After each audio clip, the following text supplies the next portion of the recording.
Hey everyone, I'm Stephanie, host and head bookologist here at the Get Literate podcast. I'm a book loving, notebook hoarding reader and writer on a mission to change lives one book and one notebook at a time. On this podcast, we explore the power of books and reading and notebooks and writing to make life better and to feel better too. You'll find episodes exploring the reading and writing life and how it can make our actual lives better. You'll get book recommendations and notebook invitations around particular themes, and you'll meet authors and special guests who'll help us take inspired action in our own daily practices. So, grab a notebook and your TBR list, and let's get literate. Hey everyone, welcome back to another episode of the Get Literate podcast. I'm Stephanie Affinito, and I'm here with another episode on how reading and writing can help us feel better. Today, I am sharing with you a new kind of restorative writing that I am adding to my restorative writing framework. Plus, I'm giving you 5 ideas that you can take to your notebook today to help you feel happier, healthier, more alive, and just more positive in whatever season of life you are in. So, before I tell you about that new category to my restorative writing framework, let's just talk about the 6 existing kinds of restorative writing that I have researched and put together for you really quickly. So, the first kind of restorative writing is productive writing. This is the kind of writing that helps us reduce our cognitive load. It helps us organize our thoughts and just get rid of some of that stuff that's swirling around in our head and taking so much bandwidth so that we can feel calmer and more centered. Then there's reflective writing. This is the kind of writing where we are turning inward. We are turning inward so that we can gain some self-awareness. We can really dive into the concept of metacognition. And we can just think more deeply about whatever it is we want to think more deeply about by using the page as a prompt. Now, responsive writing. This is a kind of restorative writing that is in response to something else, like something you've read, something you've watched, something you've listened to, something you've learned, and that sparks your reaction and deeper reflection on the page. A deeper reflection that you couldn't have reached without responding to whatever that stimulus was first. The fourth category of restorative writing is creative writing. Now, there are kind of 2 subcategories in this section, but this kind of writing sparks our imagination and our innovation. Maybe we're writing fiction. Maybe we're writing poetry. We're getting creative on the page in whatever way it works for us, which might include a different kind of creativity in the form and the format. So, being creative with our words is one way, but the other way is to get creative with how we write it down. So, using colorful gel pens, using markers that smell, adding stickers and washi notes and watercolor. Those are ways to get creative on the page that certainly have restorative benefits to our health. The next category of restorative writing is commemorative. This kind of writing preserves our memories and holds very special meaning for us. So, this could be brief commemorative writing, like taking a planner and writing something from the day that we want to hold on to. It could be a 1 sentence a day journal in a 5-year journal, or it could be sitting down to a nice fresh page and just writing about your experiences, things you remember from childhood, things that just happened just yesterday that you want to write down, or maybe it moves even into the scrapbooking side of things. Now, the 6th category of restorative writing is the one that is truly good for your health in a very direct way, and that is expressive writing. This is the kind of Dear Diary writing where you are laying it all out on the page for no one else to see. And in fact, we often throw this kind of expressive writing away or cover it up in some sort of fashion so that we can truly release emotion, raw, real, honest, truthful emotion on the page, and promote healing in the process. So you might be asking yourself, what additional kind of writing could Stephanie add to her restorative writing framework? I mean, there are already 6 kinds. Do we need a 7th? Why, yes, we do.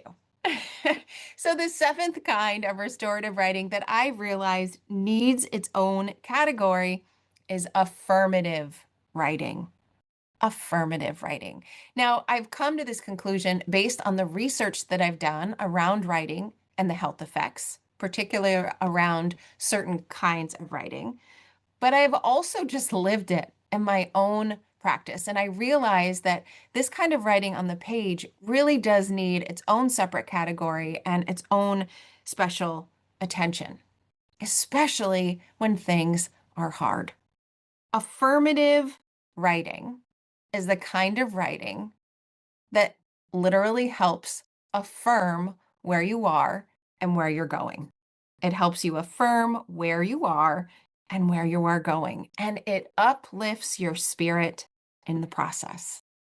Now, if you've been following along on my weekly literate love letters, you likely know that not in some wonderful act of bravery or adventure did I sprain my back. Oh no, I sprained my back weeding.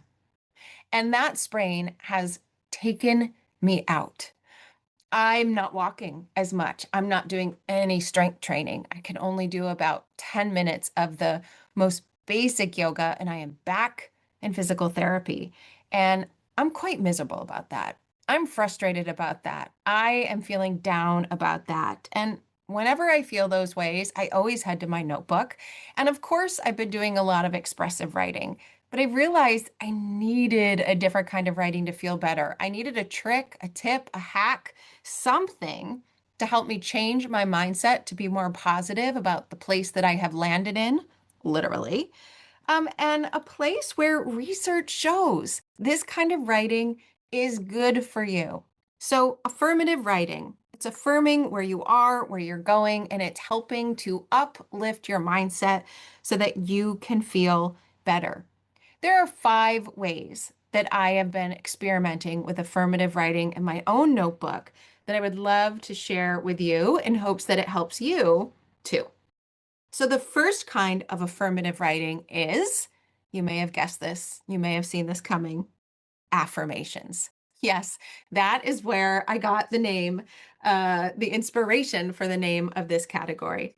It is actually writing down statements of affirmation. And there's a lot of research on this. I won't go into it now. Maybe I will on another episode, but let's just say saying positive statements out loud helps to rewire your brain.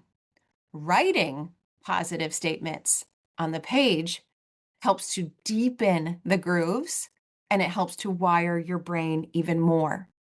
And writing those positive statements on the page in the morning, research shows is the best time to do it and the best time to try to change the way your brain thinks. It's because of this combination of your cortisol levels and your adenosine levels and the way your subconscious is when you first wake up. The science shows that writing affirmations in the morning can literally turn your day around. And so I've been experimenting with writing down affirmations every morning. Sometimes it's a whole list of them in my notebook. Other times I'm just saying them out loud to myself and I'm writing it on a sticky note. Now, what am I writing down? Here's what I'm writing down. Right now, I am writing down a series of 8 affirmations borrowed from Mel Robbins. You know, I love Mel Robbins, and she had a podcast on this recently, the 8 things that you should say to yourself every morning to have a positive day. I took that a step further and have things that I write down every day, and I modified her affirmations a bit to work for me. But let me tell you what they are. Today is going to be a great day. Might sound cheesy, might sound overrated, but Dr. Amen says it works, and I love Dr. Amen. Something cool is going to happen for me today. But no matter what happens today, I can handle it. An exciting new chapter in my life is starting today. I need to give myself more credit for how hard I'm trying, because I'm allowed to be a work in progress. If I keep showing up, life will reward me, and I have an important contribution to make to the world.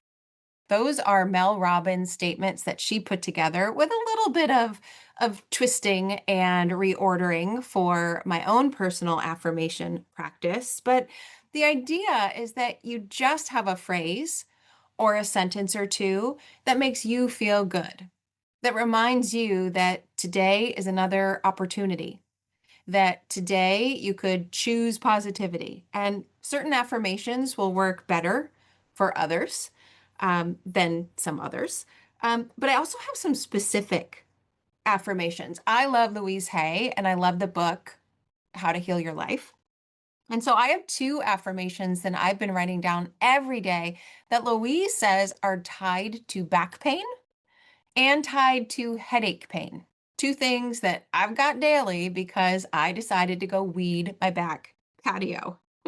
So here are the affirmations that I am writing specifically. I trust the process of life. All I need is always taken care of. I am safe. That is what she recommended for low back pain. Here's what she recommends for headaches.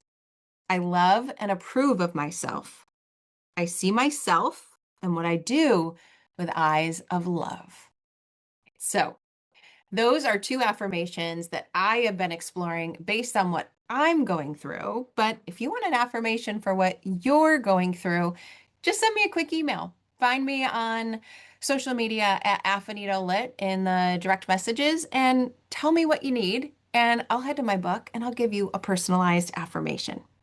So that is the first opportunity to try affirmative writing on the page, affirmations. The second kind of affirmative writing is gratitude, right? We all know the importance of being grateful for what we already have in our life so that we can appreciate it and look for the good that might be coming next. So I highly recommend getting out your notebook and just making a list as long as you can go of what you're grateful for. It really does turn a bad mood around. And if you want, you can do this daily and get up every morning and think about three things from the day before that you're grateful for and you want to hold on to as a way to set the tone for the day. But there is a trick to making these gratitude lists work. These gratitude lists are not for big general things that you're grateful for. So saying every morning over and over, I am grateful for my family, I am grateful for my health, I am grateful for fill in the blank. That may do something, but it's not going to get you where you need to go in terms of how you want to feel gratitude in your body. How does that work? Well, you have to be grateful for something within the last 24 hours so that you are training your brain to stay present every day to the good things in your life. Those gratitude lists also have to be really specific. It's not, I'm grateful for my family. It's, I'm grateful for my daughter, who, even though she is 5 hours away in college, FaceTime me while on a walk so that we could walk together. That's specific. And then the third thing is a feeling. As you are writing down these gratitude items, you want to give yourself 30 seconds an item and really feel that experience in your body and get flooded with that gratitude. When I first started my gratitude practice, I did it in the morning and I would open up my notebook, think as quickly as I could of the three things to be grateful for, write them down, slam the notebook closed, and move on to the next thing that I was supposed to do. That does not support a true gratitude practice that is going to make you feel better.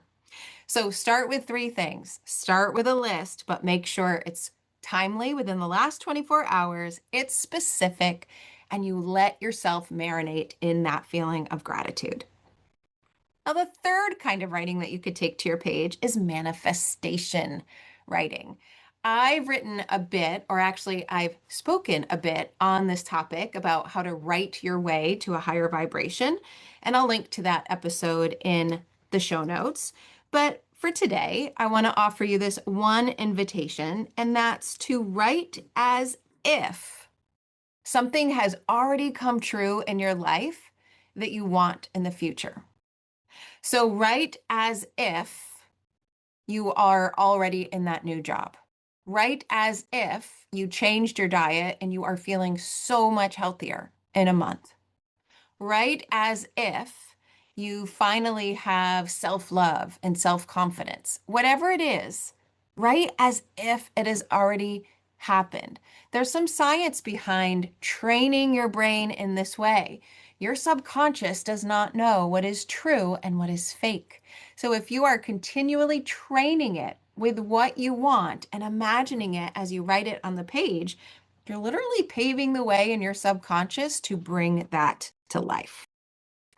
So let's move on to number 4. Number 4 is one of my favorites. It's a joy list. Now, you could call this a joy list, a happiness list, a glimmer list, a shimmer list, whatever you want to call it. It is paying attention to those things, both big and small, that create joy, that really bursty, happy feeling in your heart. Now, if you want a book to spark your thinking on this topic, I highly recommend Sophie Blackall's Things to Look Forward to, 52 Large and Small Joys for Today and Every Day. I love this book. There's beautiful short essays. There are some wonderful illustrations, and the things in there just show what brings someone else joy in big and small ways. And it just automatically prompts you to think about what brings you joy.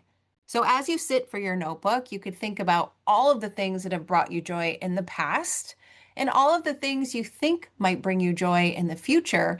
And literally, your brain changes the chemicals coursing through your body so that you feel better. And now, finally, the last category of affirmative writing, at least for now, is this: notes of appreciation.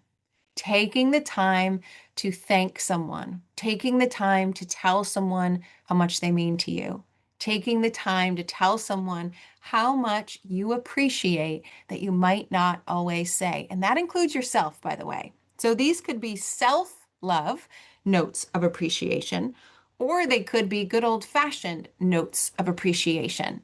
These could be text messages that you send. These could be postcards that you put in the mail. These could be good Hallmark greeting cards that you send out with that lovely little sticker on the back. Or, hear me out, these could be notes of appreciation that you write in your notebook that you don't even send. Now, ideally, you're sending them and you are putting all of that good vibration into the world. But even if you don't, even if you just sit and you think about the goodness that surrounds you with the people in your life and you just write it in your notebook, you do feel better. You do appreciate those people more. And even if they don't know it through that note, you're probably going to change the way you think about them and the way that you show up around them as well. So notes of appreciation that you do or do not send is another category of writing that, again, research shows could have a positive impact. So let me just recap really quickly those 5 invitations for your notebook in terms of affirmative writing. We have affirmations, gratitude lists, manifestation writing as if, joy lists, and notes of appreciation. 5 ways to instantly boost your mood and help you turn your brain around, literally. So here's what I want you to do. I want you to choose 1 or 2 or 3 or 5 or whatever you want to do. But I'd love this week for you to just choose one kind of affirmative, restorative writing and give it a try in your notebook and see how you feel. Of course, I want you to let me know about it. So find me at social media at AffinidoLit on your favorite platform. Send me a quick little audio message in the podcast platform, or just send me an email at stephanieaffinito@gmail.com. And remember, if you want a personalized affirmation for your notebook, just let me know what you're looking for, and I will send one back to you too.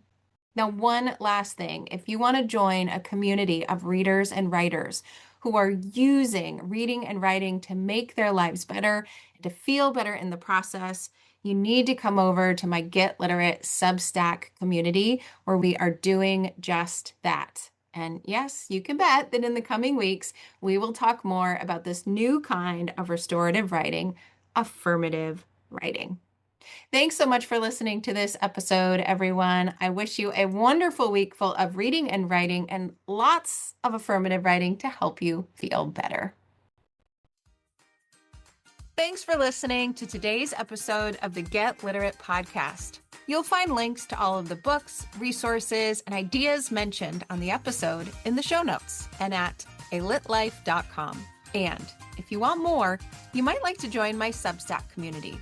There, you'll find additional inspiration for your reading and writing life, like bonus podcast episodes, bibliotherapy book calendars, monthly book clubs, notebooking inspiration, live events, giveaways, and much more. It's only $5 a month, and you'll get instant access to all of the previous content, too. You can learn more at getliterate.co. And one more thing. If you love what you listened to today, please take a moment to rate and review the podcast, or take a screenshot of the episode and text it to a bookish friend. This helps the podcast grow and builds our bookish and notebookish communities too. Thanks for listening.